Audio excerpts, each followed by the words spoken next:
An 11-year-old boy left his home in Colorado Springs on a Monday afternoon in January 2020. His stepmother said he went to a friend's house. She said he walked out the front door, turned left down the street, and disappeared into the cold winter air. She said she waited for him to come home. She said she called around looking for him. She said she was worried. She said a lot of things, and almost all of them were lies. Because Gannon Stouch never walked to a friend's house that day. Gannon Stouch never left that house alive. And the woman who reported him missing, the woman who cried on camera, the woman who begged the community for help finding him, the woman who wore a t-shirt with his face on it and stood at vigils and hugged his father when he flew home from military deployment. That woman already knew exactly where Gannon was. She knew because she was the one who killed him. This is the story of Gannon Stouch. This is the story of how a stepmother murdered an 11-year-old boy in his own home, spent weeks pretending to search for him, manipulated an entire community, and then drove his body more than 800 miles across the country to dump it under a bridge in Florida. This is also the story of how investigators saw through her lies from the very beginning, how a neighbor's security camera captured the truth she tried to bury, and how a courtroom finally delivered the justice that Gannon deserved. What happened inside that house on Mandan Drive in Colorado Springs on January 27, 2020, is one of the most disturbing cases of child murder in recent American history, and the woman responsible for it would eventually stand trial and attempt one of the most bizarre and desperate defenses anyone has ever seen. Gannon Anthony Stouch was born on October 24, 2008, in South Carolina. He was the son of Al Stouch, a soldier in the United States Army, and Landon Heot, who would later remarry and become Landon Stouch before the divorce, and then go by her maiden name again. Gannon was, by every account from every person who knew him, an extraordinary kid. Not extraordinary in the way that people sometimes exaggerate after a tragedy, inflating the qualities of the deceased to make the loss seem greater. Gannon was genuinely, authentically, remarkably kind.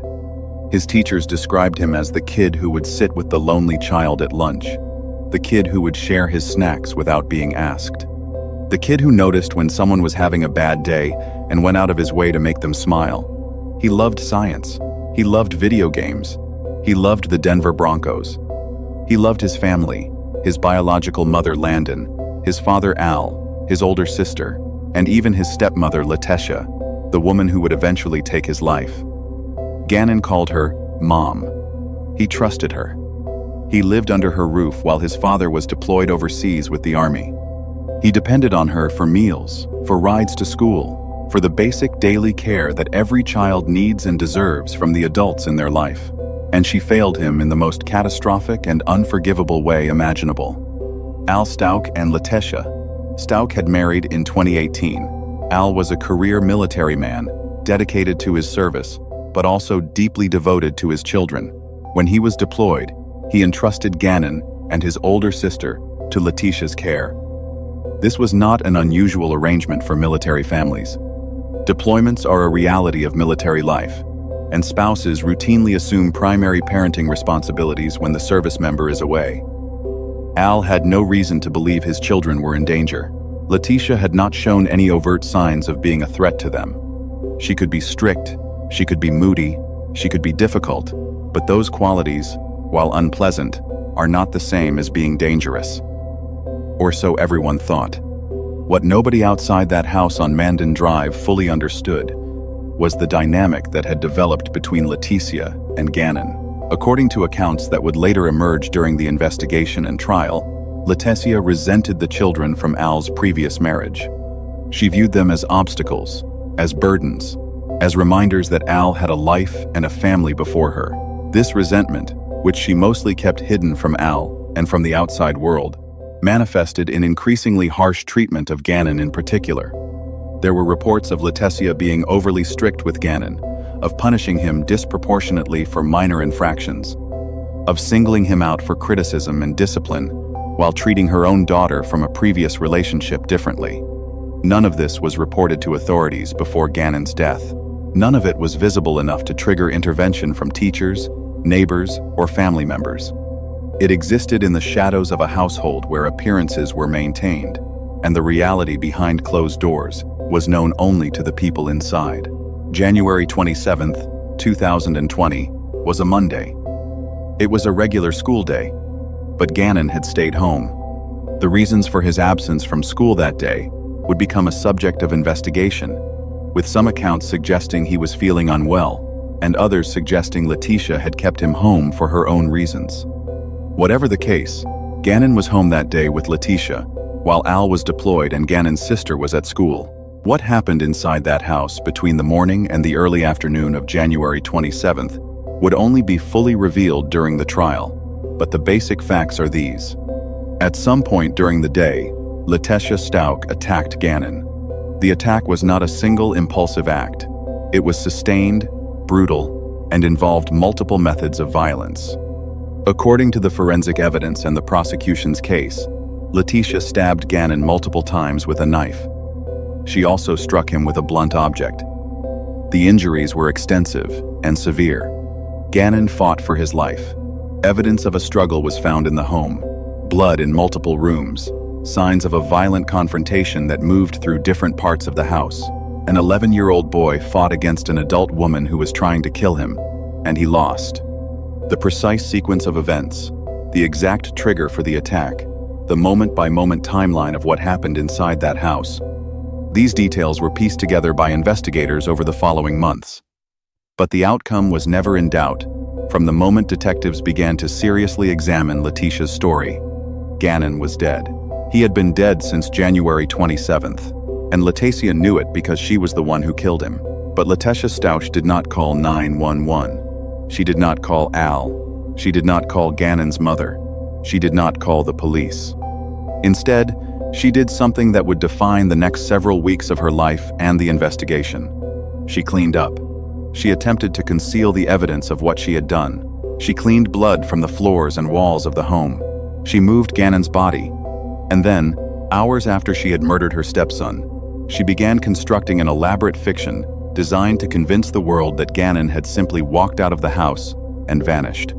At approximately 7 p.m. on January 27, 2020, Letitia Stauch reported Gannon missing to the El Paso County Sheriff's Office. She told deputies that Gannon had left the house that afternoon to go to a friend's house and had not returned. She said she had called the friend's family, and they said Gannon had never arrived. She said she was worried. She said she had no idea where he could be. She was calm but concerned, playing the role of a worried stepmother, with enough skill to get through the initial interaction with law enforcement. Deputies took the report and began the standard procedures for a missing child. They searched the immediate area. They canvassed the neighborhood. They contacted Gannon's friends and their families, and they began to encounter the first of many inconsistencies in Letitia's story. Before we go deeper into this investigation, before we reveal the evidence that ultimately exposed Letitia Stauch's lies and led to one of the most dramatic trials in Colorado history, make sure to subscribe to this channel and hit that notification bell. We bring you comprehensive, evidence-based investigations into cases that demand to be told. New documentaries every week. Hit that like button and drop your thoughts in the comments. Have you followed this case before? What is your take on stepmothers or stepfathers who harm their partner's children?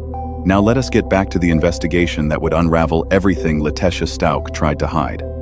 The first major break in the case came not from sophisticated forensic technology or a dramatic confession, but from a neighbor's home security camera. A resident on Mandan Drive had a surveillance system that captured video of the street and the driveways of several nearby homes, including the Stauch residence.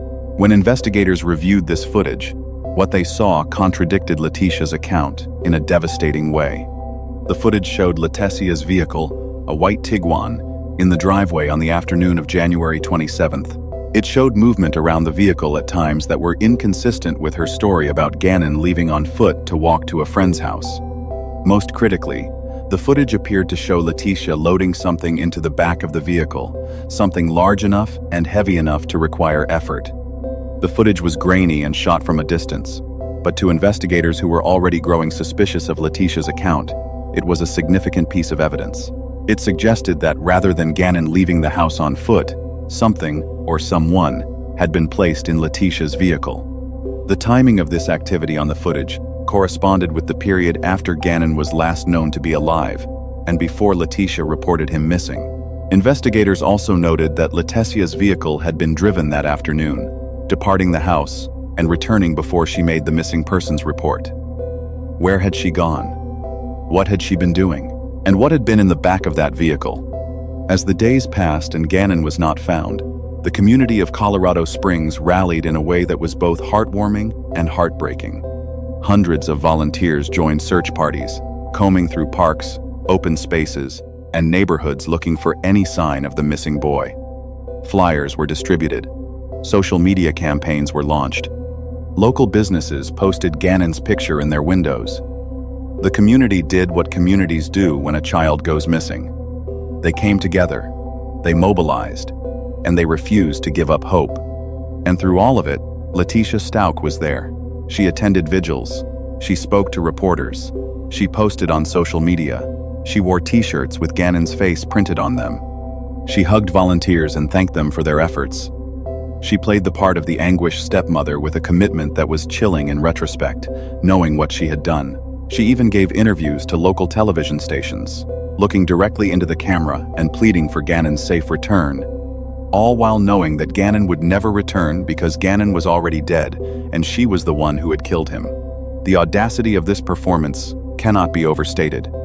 This woman stood in front of cameras, surrounded by people who were genuinely devastated by the disappearance of a child, and she lied. She lied with tears in her eyes. She lied with conviction in her voice. She lied while wearing the face of her victim on her chest. And for a time, some people believed her. But not everyone. Gannon's biological mother, Landon Hiott, was suspicious of Letitia from the very beginning. Landon knew her son. She knew he would not simply wander off without telling someone where he was going. She knew the story did not make sense. And as more details emerged about the circumstances of Gannon's disappearance, Landon's suspicion hardened into certainty. She began speaking publicly about her doubts, carefully at first, then with increasing directness as the evidence mounted. Landon's advocacy for her son, her refusal to accept the narrative Letitia was selling, her insistence that investigators look harder and dig deeper, became a driving force in the investigation. She was Gannon's voice when Gannon could no longer speak for himself, and she would not be silenced. Al Stauch, Gannon's father, was in a uniquely painful position. He was deployed overseas when Gannon disappeared. He had to process the news that his son was missing while thousands of miles from home, unable to join the search, unable to look Letitia in the eye and demand the truth. When Al was finally able to return to Colorado Springs, the investigation was already well underway, and the focus had already shifted from a missing child case to a potential homicide investigation with his wife as the primary suspect. The emotional toll on Al was immeasurable. He had trusted Letitia with the most precious things in his life, his children, and that trust had been weaponized against his son. Investigators from the El Paso County Sheriff's Office were building their case methodically and carefully. They knew that Letitia's story was falling apart, but they also knew that building a murder case without a body is one of the most challenging tasks in law enforcement. They needed more than inconsistencies and suspicious behavior. They needed evidence, and they were finding it. The search of the Stauch home, conducted under a warrant, revealed what investigators had feared. Despite Letitia's attempts to clean up, forensic technicians found blood evidence in multiple areas of the house. Blood in the living room, blood in a bathroom, blood in Gannon's bedroom. The pattern and distribution of the blood evidence told a story of violence that had moved through the house, consistent with a prolonged attack and a victim who had tried to flee or resist. Luminol testing, which causes blood to fluoresce even after it has been cleaned, revealed the true extent of the bloodshed. Letitia had scrubbed and cleaned, but she could not erase what had happened. The blood was there, invisible to the naked eye but glowing under the blue light of the forensic technician's lamp, a silent testimony to the horror that had occurred in that house. DNA testing confirmed that the blood found in the home belonged to Gannon. This was the critical forensic link that transformed the case from a suspicious disappearance into a confirmed homicide investigation. The amount and distribution of blood found in the house was consistent with a fatal assault. No one could lose that much blood and survive. Gannon had been killed in that house, and the physical evidence proved it. But the question remained, where was Gannon's body? Letitia was not talking. She had hired an attorney and was refusing to cooperate with investigators. She maintained her story that Gannon had left the house and never returned. She denied any involvement in his disappearance. She denied that the blood in the house was significant, attempting to explain it away as the result of a nosebleed or a minor injury. But the forensic evidence told a different story, and investigators were not buying her explanations. The break in locating Gannon's body came from an unexpected direction. On March 18, 2020, nearly 2 months after Gannon's disappearance, maintenance workers in Pace, Florida, a small town in the Florida Panhandle, more than 800 miles from Colorado Springs, discovered human remains under a bridge near a highway. The remains were those of a child. They had been placed inside a suitcase. When Florida authorities contacted Colorado investigators, the connection was made almost immediately. DNA testing confirmed what everyone feared. The remains were those of Gannon Stauch. The discovery raised immediate and obvious questions. How did Gannon's body end up in Florida? The answer, investigators determined, was that Letitia had driven there. Phone records, toll records, and surveillance footage placed Letitia on a cross-country drive in the days following Gannon's disappearance. She had loaded Gannon's body into her vehicle and driven more than 800 miles across multiple states to dispose of his remains in a location she believed would never be connected to her. The cold-blooded calculation of this act is almost incomprehensible. This was not a panicked disposal of evidence in the immediate aftermath of a crime. This was a planned, deliberate, multi-day journey undertaken for the sole purpose of hiding a child's body as far from the crime scene as possible.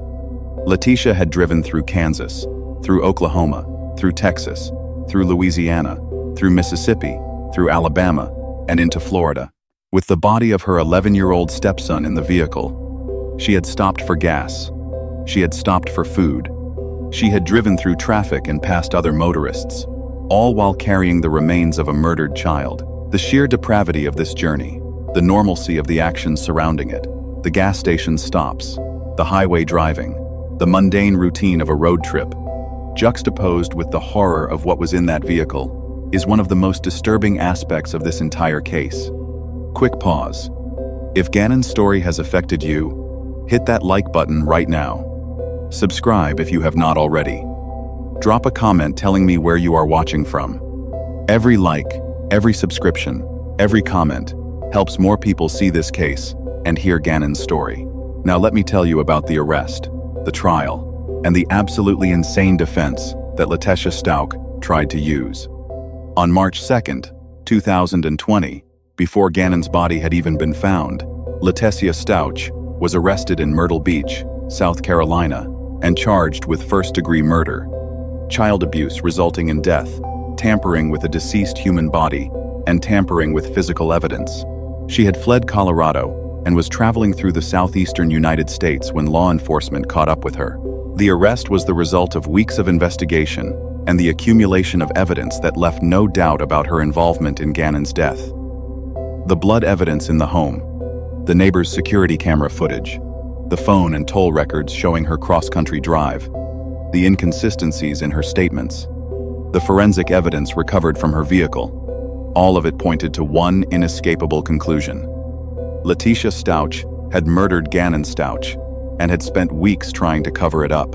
Letitia was extradited back to Colorado to face trial. The pretrial period was marked by a series of delays, some caused by the COVID-19 pandemic that had shut down courtrooms across the country, and some caused by the defense's own maneuvering. Letitia went through multiple attorneys. She made bizarre statements in court. She wrote rambling letters from jail. Her behavior became increasingly erratic, leading to questions about her mental competency to stand trial. A competency evaluation was ordered, and after examination, Letitia was found competent to stand trial. She understood the charges against her. She understood the legal proceedings. She was capable of assisting in her own defense. Whatever her behavior might suggest, she was legally sane and fit to face a jury.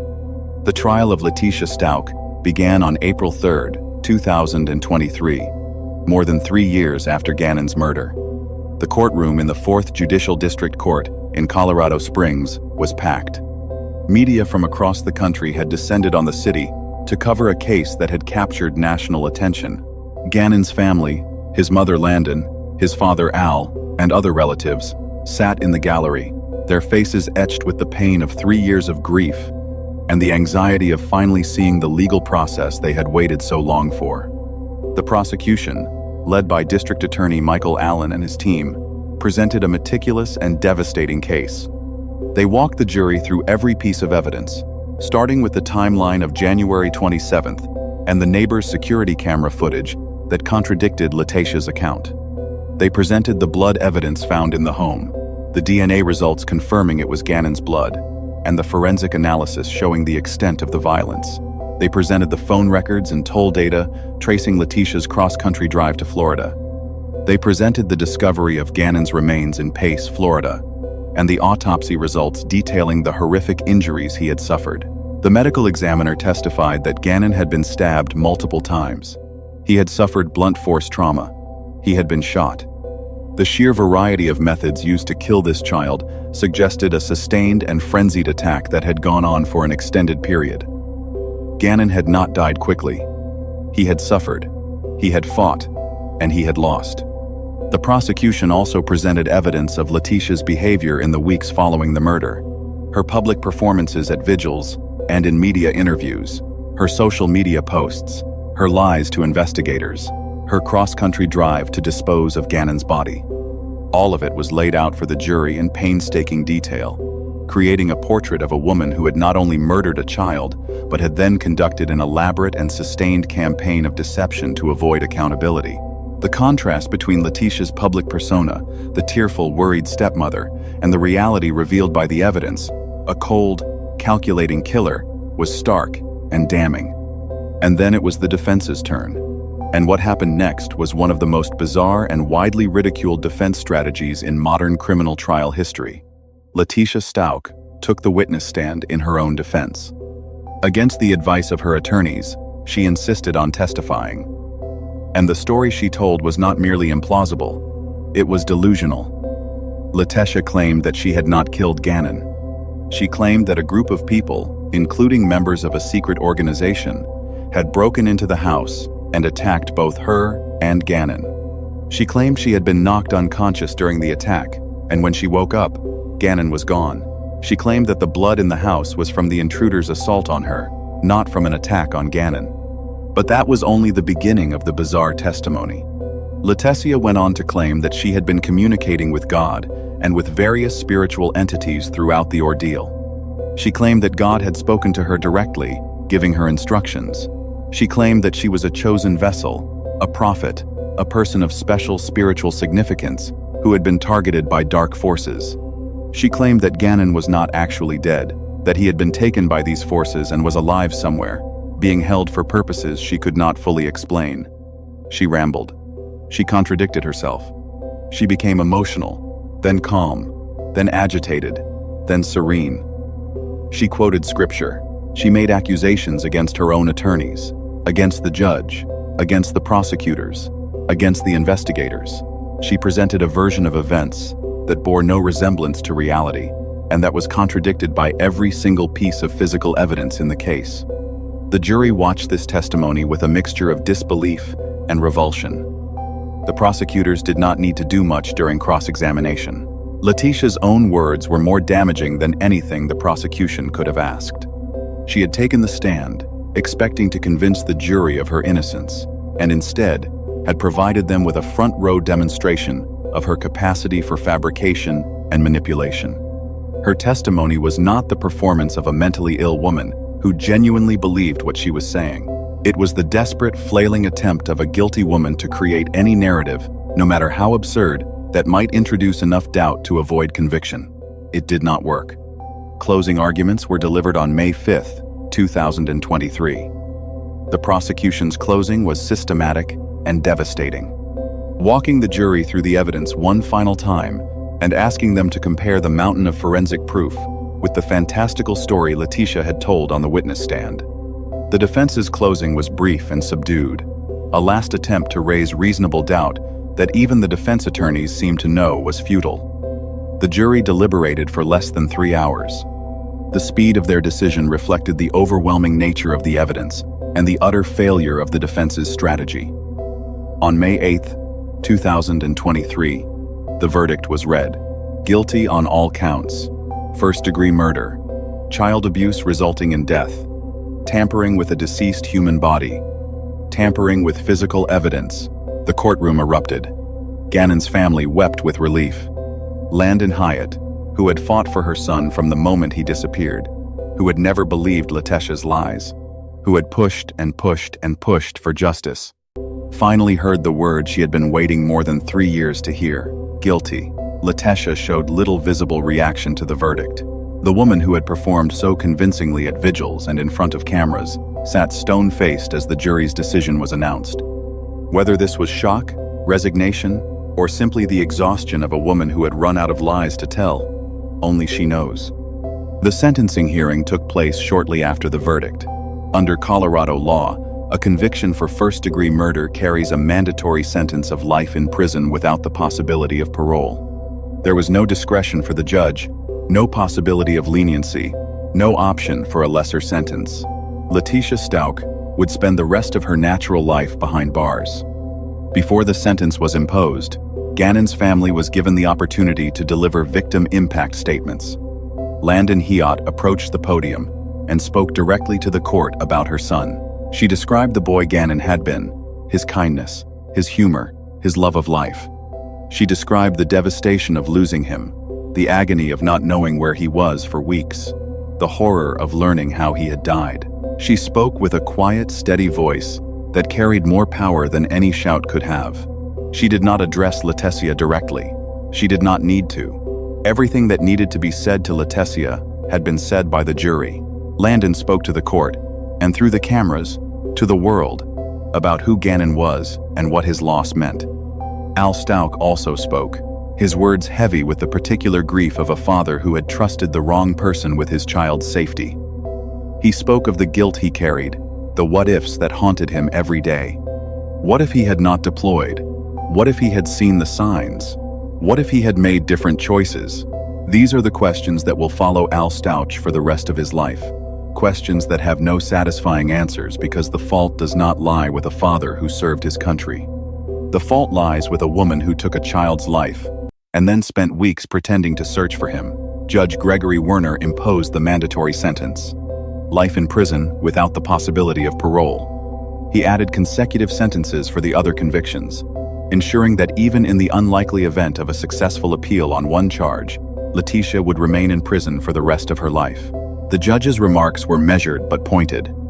He noted the extreme cruelty of the crime, the vulnerability of the victim, the calculated nature of the cover-up, and the defendant's complete lack of genuine remorse. Letitia was led from the courtroom in handcuffs. She did not look at the gallery. She did not look at Gannon's family. She did not say a word. The woman who had so much to say on the witness stand, who had claimed to be in communication with God, who had spun elaborate fantasies about secret organizations and spiritual warfare, had nothing to say when the reality of her situation finally and irrevocably set in. She would die in prison. What I want you to carry away from this case is not just the horror of what Letitia Stauch did to Gannon. It is the reminder that the people closest to us, the people we trust with our children, our homes, our lives, are not always who they appear to be. Letitia Stauch was a wife, a stepmother, a member of a community. She went to school events. She drove Gannon to activities. She sat at the dinner table with him. She appeared to the outside world as a normal, functioning parent. And behind closed doors, she harbored a resentment so deep and a capacity for violence so extreme that it ultimately consumed an innocent child. There were no dramatic warning signs. There was no moment where the community could have looked at Letitia and said, "That woman is dangerous." The evil was hidden, buried beneath layers of normalcy and routine, and it did not reveal itself until it was too late. This is what makes cases like Gannon's so terrifying. Not just the violence itself, but the ordinariness of the context in which it occurred. A suburban house on a quiet street, a military family dealing with deployment, a stepmother caring for her husband's children. These are the most unremarkable circumstances imaginable. And within those unremarkable circumstances, a child was murdered. Gannon Anthony Stauch was 11 years old when he died. He was born on October 24, 2008, and he was killed on January 27, 2020. He loved science and video games and the Denver Broncos. He was kind to everyone he met. He had a smile that could light up a room and a heart that was bigger than his small frame could contain. He deserved to grow up. He deserved to go to middle school and high school and college. He deserved to fall in love and get a job and have children of his own someday. He deserved all the ordinary, beautiful, mundane milestones of a human life. He got none of them. His life was stolen by someone he trusted, someone he called Mom, someone who was supposed to protect him.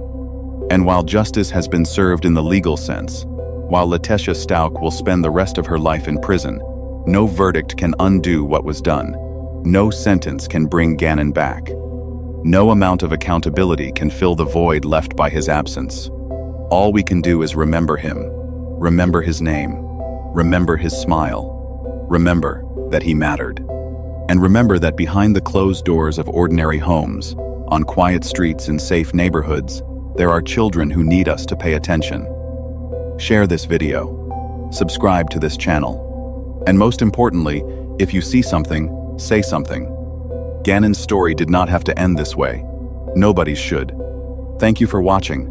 These are not just stories. These are real lives, real tragedies, and real families that will carry this pain forever. Until next time, stay safe, stay vigilant, and never stop fighting for the ones who cannot fight for themselves.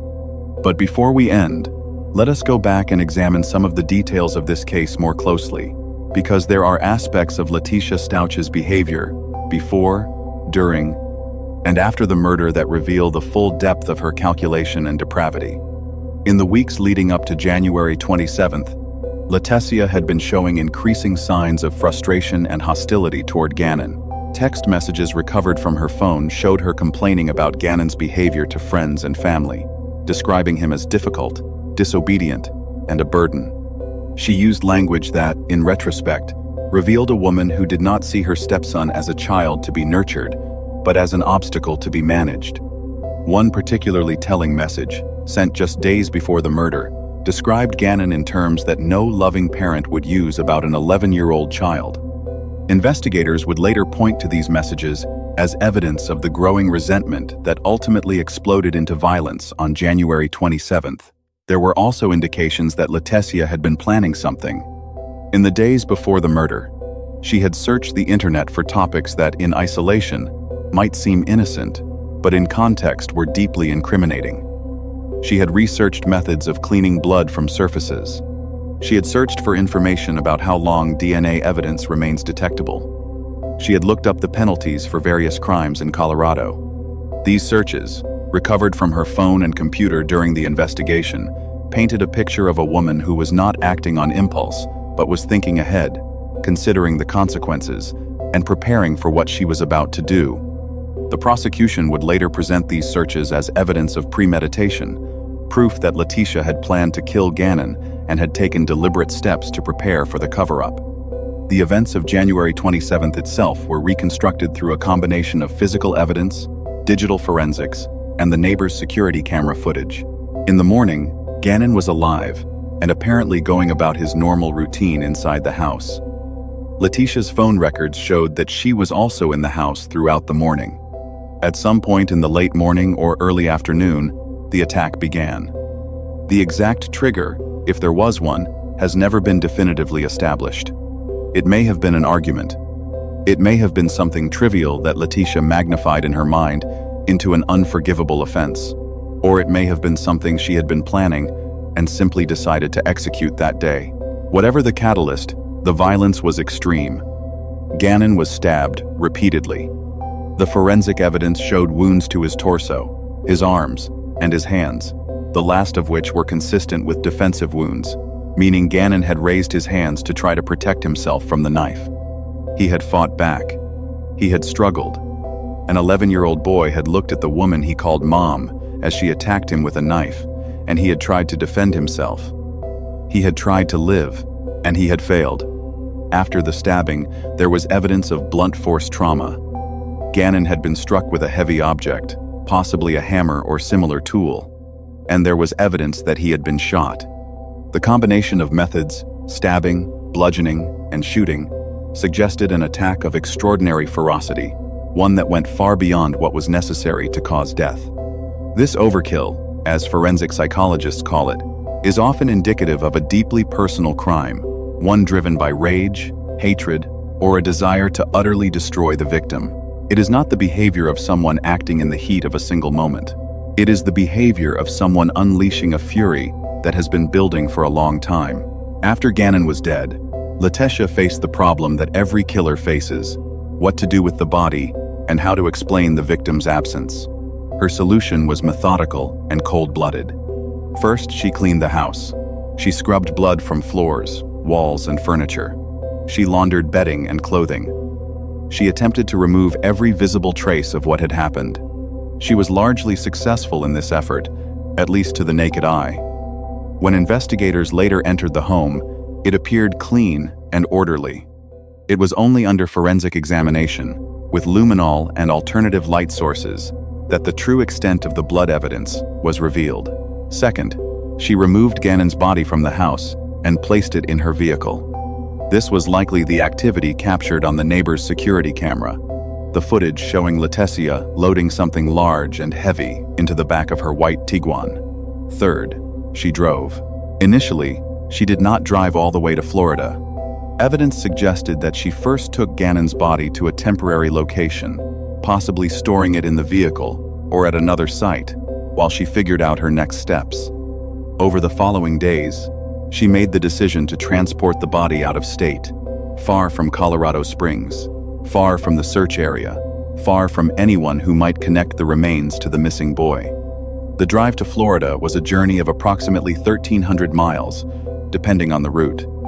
Letitia drove through multiple states over the course of 2 or 3 days. She stopped for gas. She stopped for food. She may have stayed at a motel. She drove through cities and towns, past millions of people, carrying the body of a murdered child in her vehicle, and nobody noticed. Nobody stopped her. Nobody questioned why a woman from Colorado was driving alone through the deep South with a suitcase in her trunk. The banality of the journey, the ordinariness of the highway driving and the gas station stops, stands in grotesque contrast to the cargo she was carrying. When she reached Pace, Florida, a small community in Santa Rosa County, she selected a bridge near a highway as her disposal site. She placed Gannon's remains, which had been packed into a suitcase, under the bridge and left. Then she turned around and drove back, retracing her route across the South, through the Midwest, and back to Colorado Springs, where she resumed her performance as the worried stepmother of a missing child. The discovery of Gannon's body on March 18, 2020, was the result of routine maintenance work near the bridge. Workers noticed the suitcase and, upon opening it, discovered the remains. Local law enforcement was called, and the remains were quickly connected to the nationwide search for Gannon Stouch. The condition of the remains was consistent with a body that had been deceased for approximately 7 weeks, matching the timeline of Gannon's disappearance. The autopsy conducted in Florida confirmed the cause of death and documented the extensive injuries Gannon had suffered. The findings were consistent with the blood evidence found in the Stouch home, completing the forensic circle that connected the crime scene in Colorado Springs to the disposal site in Florida. The trial itself was a spectacle that drew national media attention, not just for the severity of the crime, but for the extraordinary behavior of the defendant. Throughout the proceedings, Letitia alternated between periods of apparent cooperation and outbursts of bizarre behavior. She interrupted the judge on multiple occasions. She argued with her own attorneys. She attempted to fire her legal team and represent herself, a request that the judge denied. She made claims about government conspiracies, about being targeted by intelligence agencies, about having special knowledge of events that nobody else could understand. Her behavior raised genuine questions about her mental state, but the competency evaluations consistently found her fit to stand trial. The consensus among the mental health professionals who examined her was that Letitia was not psychotic or delusional in a clinical sense. She was manipulative. She was narcissistic. She was desperate. And she was willing to say or do anything to avoid the consequences of her actions. The prosecution called more than 100 witnesses over the course of the trial. Forensic experts testified about the blood evidence, the DNA analysis, the digital forensics, and the autopsy findings. Investigators testified about the timeline of events, the inconsistencies in Letitia's statements, and the evidence recovered from her home and vehicle. Neighbors testified about what they had seen and heard. Teachers and friends testified about who Gannon was, painting a portrait of a kind and gentle boy whose life had been cut short by the one person who should have been protecting him. The defense called relatively few witnesses, relying primarily on Letitia's own testimony, which, as described earlier, devolved into a rambling, incoherent narrative that did more harm than good to her case. One of the most powerful moments of the trial came during the prosecution's presentation of Gannon's last moments. Using the physical evidence, the blood spatter analysis, the wound patterns documented in the autopsy, and the layout of the Stouch home, the prosecution reconstructed the sequence of the attack. They showed the jury where Gannon had been when the attack began. They showed where he had tried to run. They showed where he had fallen. They showed the trail of blood through the house that documented his desperate attempt to escape. And they showed where he had finally died, in his own home, at the hands of his own stepmother. The jury sat in absolute silence during this presentation. Several jurors were visibly emotional. The reality of what had happened to Gannon, rendered in forensic detail and physical evidence, was almost unbearable to contemplate. An 11-year-old boy had been hunted through his own home by the woman who was supposed to be caring for him. He had tried to get away. He had tried to survive. And he had died terrified, in pain, and alone. The emotional weight of the trial extended beyond the courtroom walls. In Colorado Springs, a community that had rallied to search for Gannon, that had plastered his face on flyers and worn his name on their shirts, watched the proceedings with a collective sense of horror and vindication. Restaurants and coffee shops that had served as meeting points for search volunteers now had their televisions tuned to the trial coverage. People who had never met Gannon felt personally invested in the outcome. There was a shared sense that this trial was not just about one family's tragedy, but about the community's own failure to protect one of its youngest members. The guilt was irrational, but real. People wondered if they had missed something. If they had driven past the Stouch house on January 27th, could they have heard something? If they had paid more attention to the dynamics of that household, could they have intervened? These are the questions that haunt communities after a child is murdered, and Colorado Springs was grappling with them in real time as the trial unfolded. The media coverage of the trial was extensive and often sensationalized, but certain moments cut through the noise and delivered genuine emotional impact. One such moment came when the prosecution played audio from a jailhouse phone call between Letitia and a family member. In the call, recorded months after her arrest, Letitia discussed the case in terms that revealed her primary concern was not Gannon's death, but her own predicament. She complained about the conditions in jail. She complained about her attorneys. She complained about the media coverage. She expressed frustration that people were believing the prosecution's narrative rather than hers. At no point in the call did she express sorrow for Gannon. At no point did she say she missed him. At no point did she acknowledge that an 11-year-old boy was dead. The call was played in the courtroom, and the contrast between Letitia's self-pity and the family's grief was devastating. Landon Heath sat in the gallery, listening to the woman who had killed her son complain about her own discomfort, and the pain on her face was visible to everyone in the room. It was a moment that crystallized what the entire trial had been demonstrating. Letitia Stouch was incapable of seeing beyond her own needs and desires. Gannon had never been a person to her. He had been an inconvenience, and when that inconvenience became intolerable, she had eliminated it with the same cold efficiency with which one might throw away a piece of broken furniture. Another pivotal moment in the trial came during the testimony of Harley Stouch, Letitia's teenage daughter from a previous relationship. Harley had been living in the Stouch household at the time of Gannon's disappearance, though she had been at school on the day of the murder. Harley's testimony was guarded and clearly painful. She described the household dynamic, confirming that Letitia had been increasingly harsh toward Gannon in the months before his death. She described instances where Leticia had punished Gannon for trivial offenses, where she had yelled at him for things that did not merit anger, where the atmosphere in the house had become tense and unpredictable whenever Gannon and Leticia were in the same room. Harley's testimony was not the dramatic bombshell that some observers had hoped for. She did not describe witnessing abuse that crossed clearly criminal lines. She did not provide the prosecution with a smoking gun, but what she did provide was context. She filled in the picture of a household where Gannon was increasingly unwelcome, where the adult who was supposed to care for him viewed him with barely concealed contempt, and where the conditions for violence were slowly but inevitably building toward the explosion that occurred on January 27th. The defense's cross-examination of prosecution witnesses was largely ineffective, hampered by the overwhelming weight of the physical evidence and by the defendant's own insistence on pursuing a strategy that her attorneys clearly did not endorse. At several points during the trial, Leticia could be seen passing notes to her attorneys, apparently suggesting questions or lines of argument that the attorneys would read, shake their heads at, and set aside. The disconnect between the defendant and her legal team was visible and awkward, a clear sign that Leticia was not willing to accept the reality of her situation or the limitations of what any defense attorney could accomplish given the evidence against her. The prosecution also addressed the question of motive, a subject that had been debated extensively in the media and among true crime followers since Gannon's disappearance. Why would a stepmother murder her 11-year-old stepson? The prosecution's answer was rooted in the psychology of resentment and narcissism. They argued that Leticia had never fully accepted the blended family structure that her marriage to Al required. She wanted Al's attention, his resources, and his devotion entirely for herself. Gannon and his sister were competitors for those things, reminders of Al's previous life and previous family. As long as the children were in the house, Leticia could never be the center of Al's universe.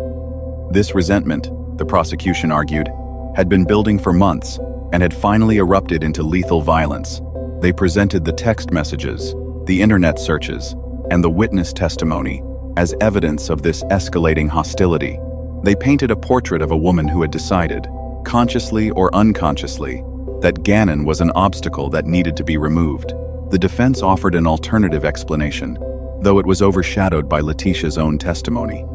The defense psychologist suggested that Leticia suffered from a dissociative disorder, that she had experienced a psychological break on January 27th and had committed the murder while in a dissociative state, essentially arguing that she was not in control of her actions at the time of the killing. This argument was undercut by the extensive evidence of premeditation, the internet searches, the planning, the cover-up, all of which demonstrated a mind that was very much in control and very much aware of what it was doing. The jury rejected the dissociative disorder defense, as they rejected every other aspect of the defense's case. Let us also talk about the impact this case had on military families specifically, because this was a dimension that received significant attention during and after the trial. Al Stauch was deployed when Gannon was killed. He was serving his country overseas, trusting that his family was safe at home. This is the fundamental bargain that military families make. One parent goes into harm's way while the other maintains the home front. It is an arrangement built entirely on trust, and Leticia's betrayal of that trust struck a particular nerve within the military community. After the trial, advocacy groups for military families called for enhanced support systems for children in military households, including more frequent check-ins from family readiness groups, improved communication channels between deployed parents and schools, and greater awareness among military leadership of the unique stressors that blended military families face. Some advocates proposed that the military itself should play a more active role in monitoring the welfare of service members' children during deployments, rather than relying solely on the non-deployed spouse or partner. These proposals remain under discussion, but they reflect a genuine concern that the Gannon-Stauch case exposed. When a parent deploys, their children are vulnerable. They are dependent on the adults who remain behind. And if those adults are not trustworthy, the deployed parent has no way of knowing until it is too late. The sentencing phase of the trial also included testimony from law enforcement officials who described the impact of the case on the investigators themselves.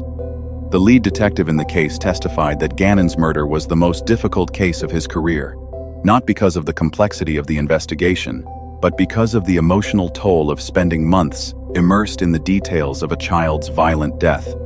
He described sleepless nights, strained relationships, and a persistent sense of heaviness that did not lift even after the arrest and conviction. Other officers who had been involved in the case echoed these sentiments. One young deputy, who had been among the first responders to the Stausch home during the initial missing persons report, described the moment he realized that the woman standing in front of him, the woman who was tearfully describing her missing stepson, was almost certainly responsible for the child's death. He said he had to maintain his composure, to continue treating the interaction as a routine missing persons case, even as every instinct told him something was terribly wrong. The discipline required to do that, to stand face to face with a killer and not reveal your suspicions, is something that most people will never have to experience. But it is a daily reality for law enforcement officers, and it takes a psychological toll that is often invisible and rarely acknowledged. The aftermath of the trial also saw a reckoning within the El Paso County school system. Questions were raised about whether Gannon's school had done enough to monitor his well-being during the period when his father was deployed. Teachers at Gannon's school had noticed changes in his behavior in the weeks before his death. He had been quieter than usual. He had seemed withdrawn. He had missed several days of school. In isolation, none of these signs were alarming enough to trigger a formal intervention. Children go through quiet phases. Children sometimes withdraw when a parent is deployed. Children miss school for legitimate reasons. But in retrospect, these subtle changes took on a darker significance. They were the visible symptoms of a household that was becoming increasingly dangerous for a child, and nobody connected the dots until it was too late. School officials defended their actions, pointing out that none of Gannon's teachers had observed signs of physical abuse, and that the behavioral changes, while noted, were within the range of normal for a child dealing with a parent's deployment. They were right, in a technical sense. The signs were ambiguous. They could have indicated many things. But the case prompted the school district to review its protocols for monitoring children from military families and to provide additional training for teachers on recognizing the subtle signs of abuse and neglect. These changes, while too late for Gannon, may help protect other children in the future. The digital forensics in this case also set important precedents for future investigations. The recovery of Letitia's internet searches, phone records, and social media activity played a crucial role in establishing premeditation and documenting the cover-up. In an era where virtually every aspect of our lives leaves a digital footprint, criminals like Letitia Stausch cannot erase their tracks as easily as they might think. Every Google search is logged. Every phone call leaves a record. Every cell tower ping creates a data point that can place a person at a specific location at a specific time. Leticia had tried to delete her search history and had taken steps to conceal her digital activity. But forensic technicians were able to recover much of what she had attempted to erase. The lesson for law enforcement is clear. Digital evidence is as important as physical evidence in modern criminal investigations, and agencies must invest in the training and technology needed to recover and analyze it effectively. The lesson for criminals, if they are capable of learning, is equally clear. The internet does not forget. Your phone does not forget. And no matter how many times you press delete, the truth is still there, waiting to be found. There is also the matter of Letitia's behavior on social media during the weeks between Gannon's disappearance and her arrest. While she was publicly playing the role of the worried stepmother, she was also active on social media, posting updates about the search, responding to comments, and engaging with the community of people who were trying to find Gannon. Some of these posts were straightforward appeals for help. Others were more calculated, subtle attempts to steer the narrative away from herself and toward other suspects or theories. She hinted that Gannon might have been taken by a stranger. She suggested that the neighborhood was not as safe as people thought. She even implied that Gannon's biological mother might know more than she was saying, an accusation that was as baseless as it was cruel. Social media has become a battleground in modern criminal cases, a place where suspects can try to shape public perception and where investigators can gather evidence of consciousness, of guilt. Letitia's social media activity fell into both categories. Her posts were simultaneously an attempt to manipulate and a record of her manipulation, a digital trail that prosecutors used to demonstrate the depth and duration of her deception. In the years since the trial, Gannon's family has worked to establish lasting memorials to his memory. A scholarship fund was created in Gannon's name, providing financial assistance to students who embody the qualities that Gannon was known for: kindness, curiosity, and a willingness to help others. Community events have been organized in his honor, including annual walks and awareness campaigns focused on child safety. The Gannon Stauch Foundation, established by his family, works to support children in military families and to advocate for stronger protections for vulnerable youth. These efforts are a testament to the family's determination to transform their grief into something positive, to ensure that Gannon's legacy is defined not by how he died, but by who he was, and the good that continues to be done in his name. Landon Hiatt has been particularly outspoken about the need for systemic change.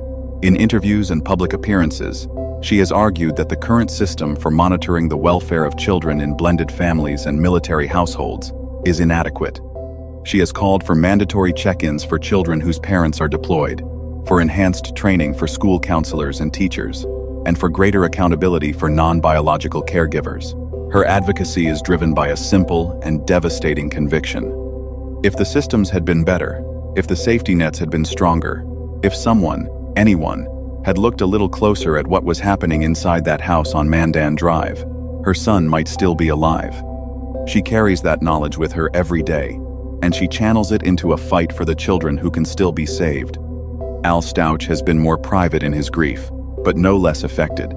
He has spoken about the guilt that haunts him, the knowledge that he was thousands of miles away when his son needed him most.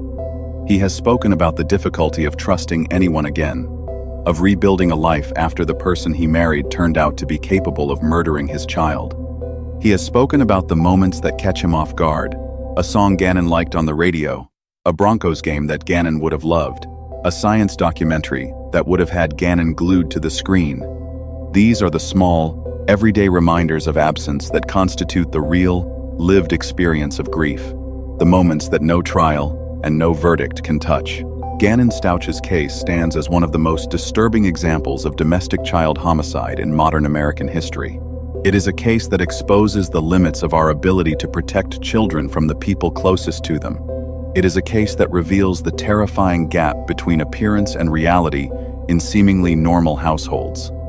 And it is a case that demonstrates the extraordinary lengths to which a guilty person will go to avoid accountability. From cleaning up a crime scene to driving a body 800 miles across the country, to standing on a witness stand and claiming to be a prophet of God, Letitia Stauch did all of these things. And none of them saved her from the truth. The truth found Gannon's blood in the house she tried to clean. The truth found his body under a bridge in Florida. The truth found her on a neighbor's security camera. The truth followed her digital footprint across the internet. And the truth sat in a jury box and pronounced her guilty on every single count. The truth is patient. The truth is persistent. And the truth, eventually, always wins. After the conviction and sentencing, the legal proceedings were largely concluded, but the impact of the case continued to reverberate through the community and beyond. Gannon's Law was proposed in Colorado, a piece of legislation designed to strengthen protections for children living with non-biological caregivers.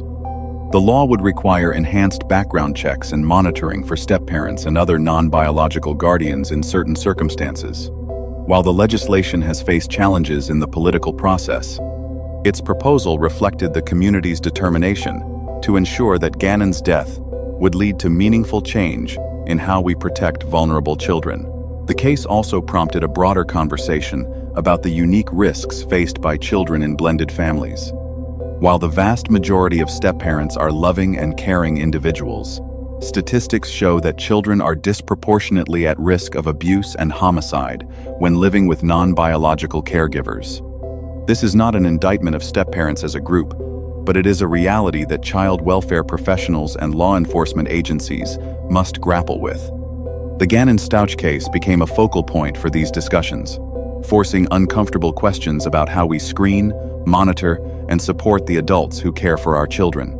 Landon Hewitt, Gannon's mother, has continued to advocate for children's safety in the years since the trial. She has spoken at events, participated in documentaries, and used her platform to raise awareness about child abuse and the importance of vigilance. She has spoken openly about her grief, about the anger she carries, and about her determination to ensure that Gannon's memory serves a larger purpose. She has also spoken about the particular pain of knowing that her son died, calling out for help that never came, that he spent his final moments in terror and agony, and that the person who inflicted that suffering was someone he trusted. Landon's strength in the face of this unimaginable loss has been an inspiration to many, and her advocacy continues to make a difference in the lives of children she will never meet. Gannon's story is ultimately a story about trust. The trust a child places in the adults who care for them. The trust a father places in his wife when he deploys overseas. The trust a community places in its members to treat children with the care and respect they deserve.